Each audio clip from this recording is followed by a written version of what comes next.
Hello and welcome to my statistics video for the 21 FRQ salute. It's Ford, and today I will be doing 2010 AP Statistics Free Response question number 4. This is the actual free response question from the AP Statistics test. I'm going to be doing this in 3 parts. I'll do part A, part B, and part C. First, I'll start with reading the question, and then I will go to part A. The question reads as follows. An automobile company wants to learn about customer satisfaction among the owners of 5 specific car models. Large sales volumes have been recorded for 3 of the models, but the other 2 models were recently introduced, so their sales volumes are smaller. The number of new cars sold in the last 6 months for each of the models is shown in the table below. And the table, as we can see, is this one right here. A, B, C, D, E, number of new cars sold in the last 6 months. All right, let's start with problem. I'll read this little part here. The company can obtain a list of all individuals who purchased new cars in the last 6 months for each of the 5 models shown in the table. The company wants to sample 2,000 of these owners. This will be important, and we will see as it goes here. So I'm not making much sense. Part A. For simple random samples of 2,000 new car owners, what is the expected number of owners of Model E and the standard deviation of the number of owners of Model E? So we're going to be focusing on here for part A. So the first thing we want to check is the population size compared to the sample size and see if we can use binomial at all. And it has to be at least 10 times larger. So we are going to do 297,354 divided by 2,323 in the very beginning, and I'll plug it in my calculator really quickly. Ugh.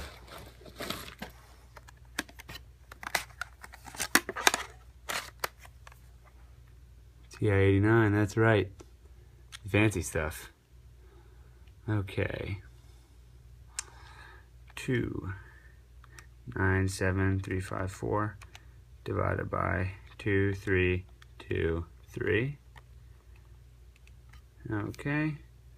And I have to approximate it because it'll give me the exact fraction. And I got about 128.004, which is more than 10, so we should be good to go. We can use binomial here. 128.004 greater than 10, binomial. Okay, great. Now, like we said, we wanted the expected number of car owners. So the expected value is, sorry, I'm being so lackadaisical here, I don't mean to be, is n times p. N times p, that's right. And p is the proportion. So the proportion of of e to the total is going to be the other way around. 2,323 divided by 297,354. Okay.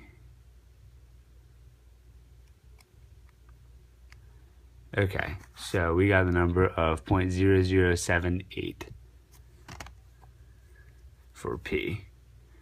P equals to 323 734 equals 0.0078.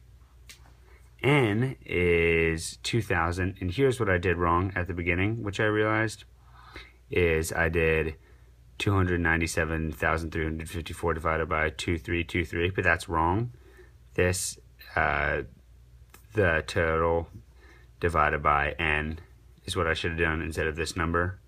So it's going to be a little bit more than this actual number, but greater than 10, so we will still be able to use binomial, and I'm sorry for that mistake. I'm sorry, class, and I'm sorry, Ms. Conway. shoot, I've already used 5 minutes. Okay, n times p, that's p is that number, n equals 2000. And I'm going to multiply those together. Okay, that number times 2000, 15.62.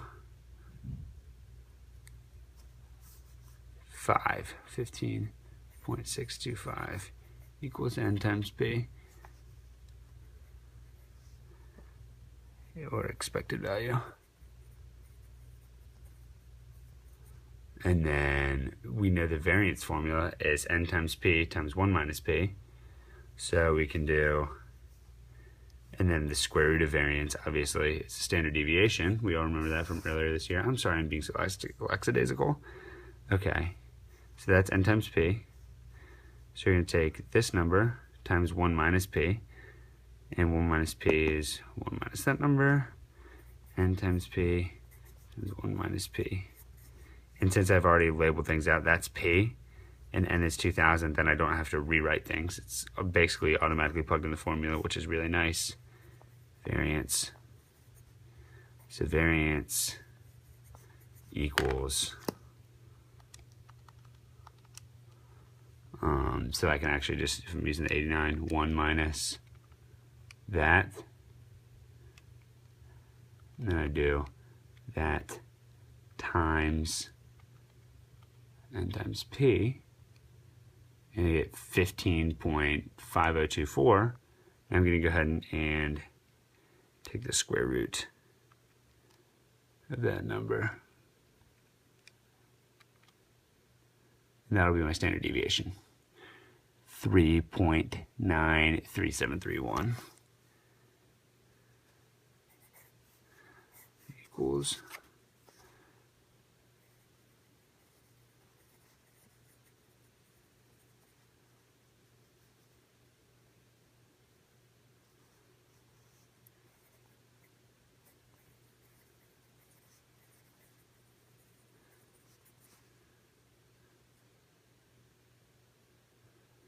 3.937. All right, that's part A. Sorry I'm taking so long, guys.